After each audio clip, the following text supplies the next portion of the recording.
The AGM-88 HARM anti-radiation missile impacts the Iranian search radar at Bandar Abbas at 1,500 miles per hour. There was no time to react.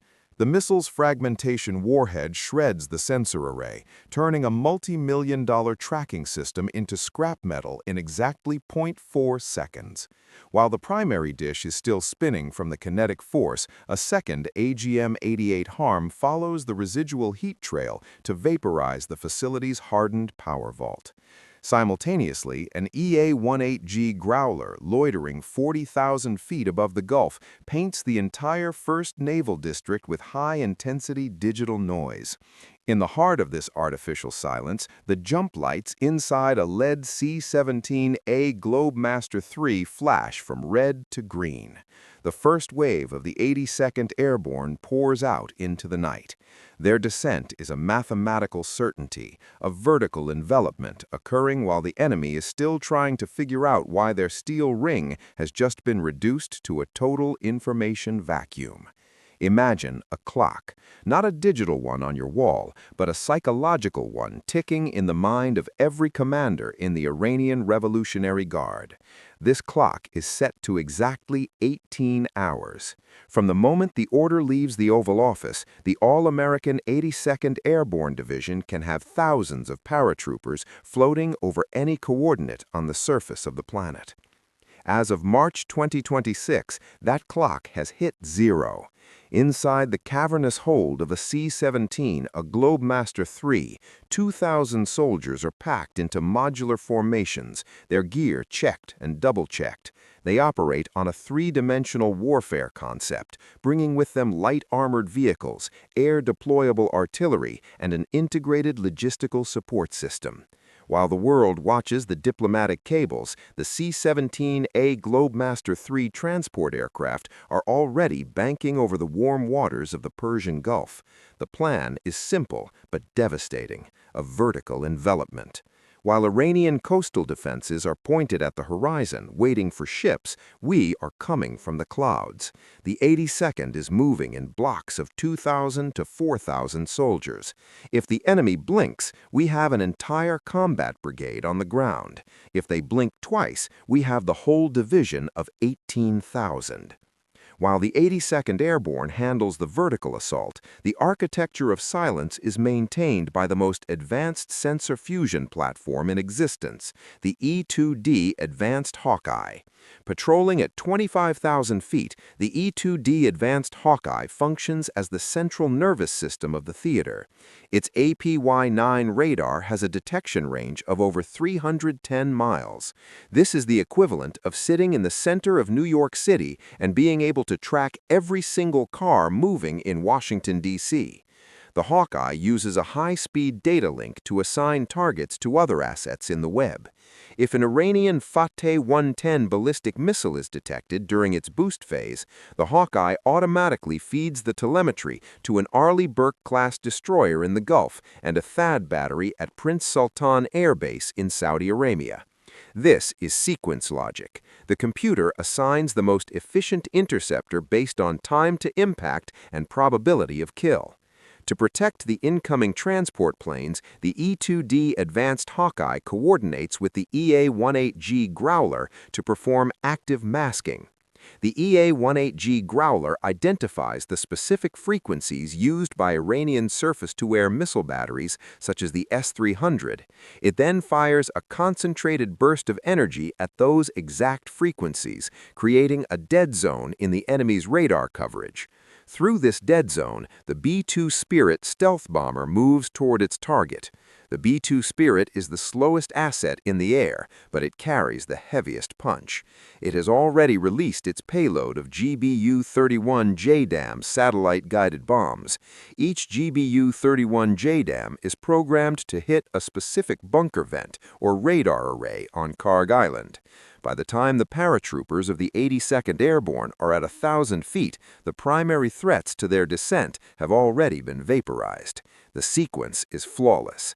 We are seeing a total collapse of the enemy's ODA loop, their ability to observe, orient, decide, and act. If you were the commander on the ground, would you prioritize the capture of the oil valves or the neutralization of the inland missile batteries first? The sequence of this war depends on that choice. Tell us your tactical logic in the comments. We read everyone. While the 82nd is securing the Ten and Bula Islands, the amphibious fist of the U.S. Navy is striking the most critical target in the theater, Karg Island. Karg is a 12-square-mile rock that represents 90% of Iran's oil export revenue. If the 82nd is the cork in the bottle, Karg Island is the bottle itself. The assault is led by the USS Tripoli, an America-class amphibious assault ship. On board is the 31st Marine Expeditionary Unit, a force of 2,500 Marines specialized in island seizure. The 31st MEU is supported by the MV-22 Osprey, a tilt-rotor aircraft that combines the vertical takeoff capability of a helicopter with the speed of a fixed-wing plane. This allows the Marines to launch from over 100 miles offshore, well outside the range of Iranian coastal artillery, and arrive in under 30 seconds of transition time. Supporting the MV-22 Osprey is the AH-1Z Viper attack helicopter. The AH-1Z Viper is the ultimate street fighter of the sky. It uses its M197 20mm cannon to suppress IRGC ground troops, while its AGM-114 Hellfire missiles target armored vehicles and hardened fuel storage tanks. The kinetic impact of an AGM-114 Hellfire is like a high-velocity sledgehammer punching through a brick wall. It liquefies the internal components through a shaped charge jet.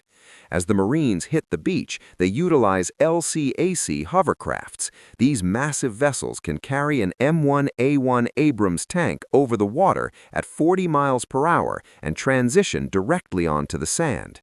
The LCAC hovercraft allows the U.S. to land heavy armor on 70% of the world's coastlines, compared to only 15% for traditional landing craft. This technical advantage forces the Iranian defenders to protect the entire island rather than just the ports. They are spread too thin, and the 31st MEU exploits this by concentrating their armor at the island's most vulnerable point, the desalination plants. Karg Island has no natural fresh water. It relies on massive desalination facilities to keep its personnel alive. By securing these plants and the island's electrical grid, the Marines create a sustainable occupation. The IRGC defenders are faced with a technical dilemma: stay and fight without water or surrender and live. Most choose the latter. While the world's eyes are on the burning oil terminals of Karg Island, a far more dangerous operation is occurring 200 miles inland. The mission is to secure Iran's nuclear capabilities at Isfahan, where over 440 pounds of uranium enriched to 60% purity is stored.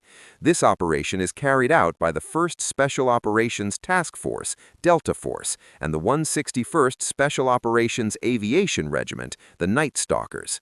The 161st SOARS flies the MH-47G heavy-lift helicopter modified with terrain-following radar and mid-air refueling probes. They fly at nape-of-the-earth altitudes, sometimes less than 50 feet above the desert floor, to stay underneath the radar lobes of Iran's internal defense network. Once on the ground, they move with the efficiency of a precision machine. Their mission is extraction. Using specialized shielding containers, they secure the uranium stockpiles. Every second counts to ensure their exit. SEAL Team 6 is simultaneously conducting a maritime raid on the underground missile bases on Kisham Island. The SEALs use underwater delivery vehicles to approach the coast, planting C4 demolition charges on the intake vents of the underground hangars. If the IRGC tries to launch a retaliatory strike while Delta Force is at Isfahan, the SEALs trigger the charges. The resulting pressure wave collapses the hangar doors and bury the missiles under thousands of tons of rock. This is the interdependence principle. The SEALs don't need to win the war, they just need to clear the path for Delta Force. The coordination is handled by the Green Berets on the ground in neighboring countries, who are using local intelligence networks to track the movement of IRGC reinforcements. Every move Iran makes is fed back into the kill web, where the E-2D Advanced Hawkeye analyzes the data and retasks assets in real time. Iran is not a helpless bystander. Their response is desperate and violent. They possess one of the most comprehensive asymmetric warfare inventories in the region, including over 2,000 ballistic missiles like the Sajil, the Shahab-3, and the Fateh 110. As the 31st MEU secures the Karg oil terminal, the Iranian radar finally manages to burn through the U.S. jamming for a few seconds. They launch a swarm attack. Thousands of Shahed 136 and Mohajir 6 drones are released alongside the Mosquito fleet of fast boats armed with anti-ship missiles. But here is where the economic trap closes. To intercept a $30,000 Shahed 136 drone, the Iranians expect us to fire a multi-million-dollar missile, but the U.S. defense architecture is smarter. At the Prince Sultan Air Base in Saudi Arabia and the Al Dhafra Air Base in the UAE, the Patriot and THAAD